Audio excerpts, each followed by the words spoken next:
Today we return to Salt Creek in Death Valley, and we're amazed to see thousands, perhaps even millions of tiny pupfish swimming in its waters. It seems almost impossible that these small fish could survive in the lowest, driest, and hottest place in North America. Yet, here at Salt Creek, water flows for about 9 to 10 months of the year. In the spring, the pupfish are especially abundant and easy to see.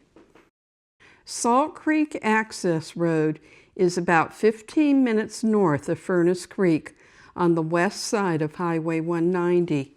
It sits between Beatty Cutoff Road and Mud Canyon Road, which climbs over Daylight Pass toward Beatty.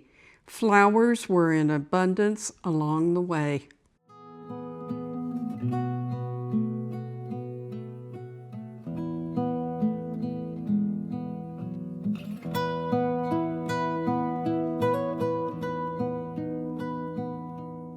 The Salt Creek Access Road heads back to the parking lot.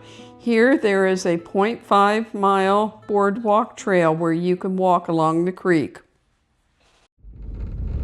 We were in here a couple days ago and it was clear, but it's kind of pretty with the dust blowing across the road. Hopefully it doesn't affect our viewing of the pupfish though in walking on the boardwalk, but it is kind of pretty. Salt Creek winds through a stark desert landscape with a boardwalk that allows you to look down into the shallow, salty water and tiny fish pools, a striking contrast to the surrounding lunar-like valley floor. Come join us on this walk.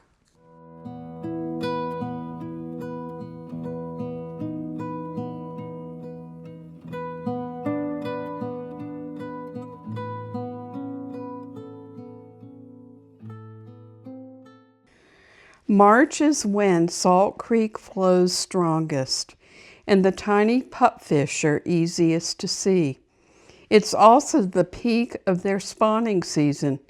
In the first few hundred feet of the boardwalk, there are wider, shallow pools where water slows down, prime territory for spawning males. They select a small spawning territory in shallow water, often over sandy or gravelly patches. Then they aggressively defend this area from other males, chasing away the intruders. When a female enters his territory, the male pupfish begins a rapid courtship display, swimming in tight circles, flaring his fins, and quivering beside her to guide her toward the spawning spot. If the female accepts, she dips toward the sand or gravel. The male then presses close beside her, and she releases a few eggs, which the male immediately fertilizes. After spawning, no parental care is needed. The female leaves the territory and the male returns to guarding his area and continues courting other females. An interesting fact is males often spend most of their day chasing rival males, sometimes more than courting females. Territory defense is key to reproductive success. Meanwhile, the fertilized eggs develop in the warm spring water and usually hatch in about a week. The newly hatched fish, called fry, begin feeding on algae and tiny organisms in the stream. Within another week, they grow into juveniles, showing how quickly these desert fish develop. It takes 6 to 8 weeks from hatching to become an adult. They often begin breeding at that time. Adult pupfish reach 2 to 3 inches long. Salt Creek can sometimes appear dry, but water continues to move beneath the surface. Darker bands, visible on satellite imagery, often mark wet or mineral-rich soil where salty groundwater rises as small springs or seeps or small ponds upstream. This hidden water is a remnant of ancient Lake Manly. The difference between a seep and a spring is primarily defined by how the water comes out of the ground and how fast it moves. While both are points where groundwater naturally reaches the surface, you can think of the difference like a leaky faucet versus a running tap. Salt Creek seeps are often described as a living fossil site. The small, salty oasis sits within a vast, bone-dry desert, yet groundwater, seeps, springs, and small pools have allowed fish to survive here for thousands of years in isolation. The tiny Salt Creek pupfish are remarkably hardy, able to tolerate warm water, high salinity, and very low oxygen, conditions that would kill most fish. Their resilience, combined with small pockets of persistent water beneath the surface or in scattered pools, allows them to survive the harsh summer months until cooler weather and winter groundwater restore stronger surface flow.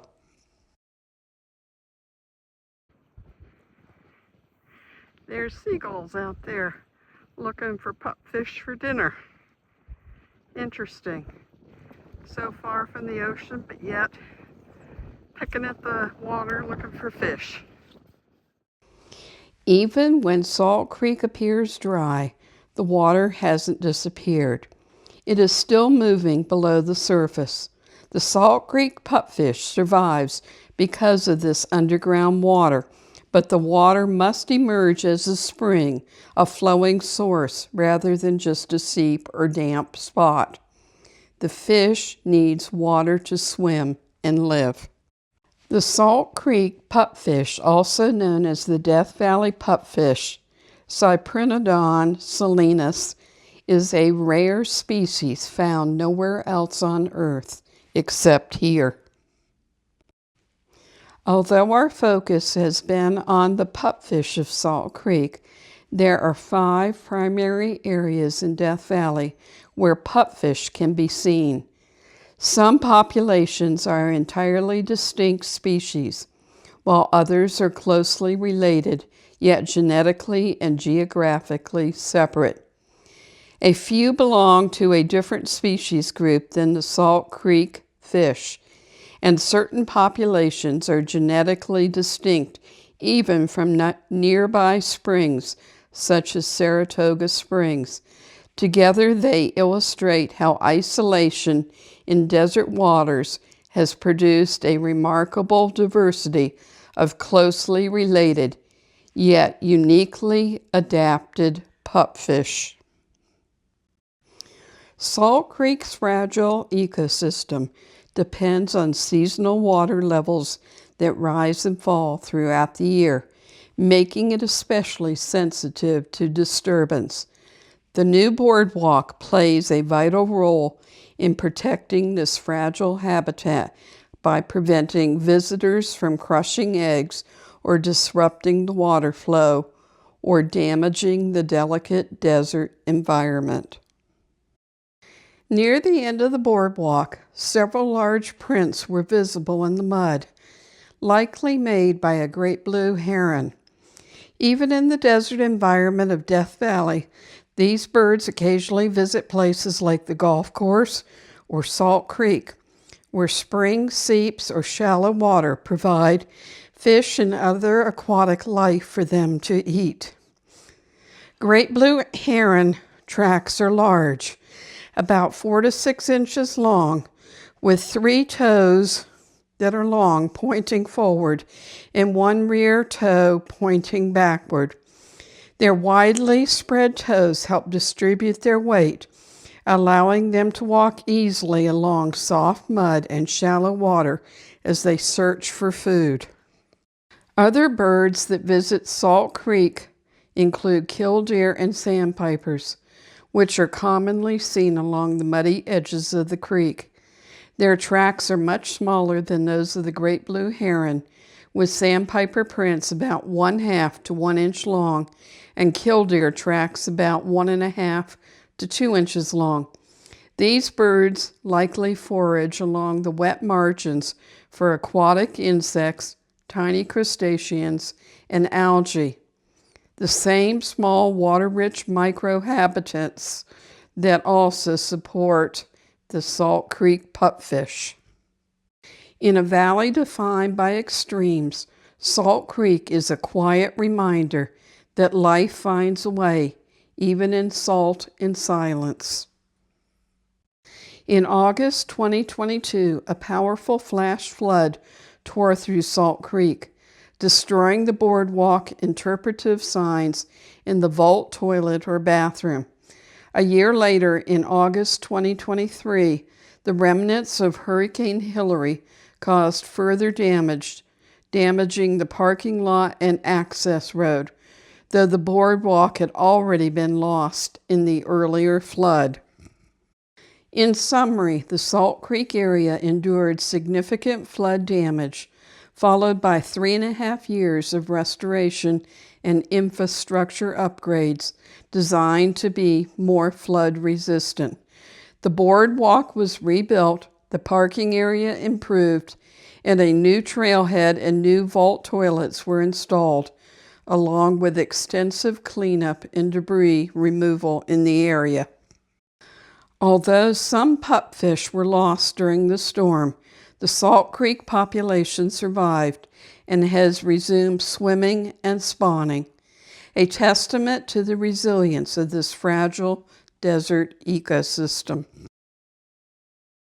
In a valley scorched by salt and sun, a silver thread of water runs.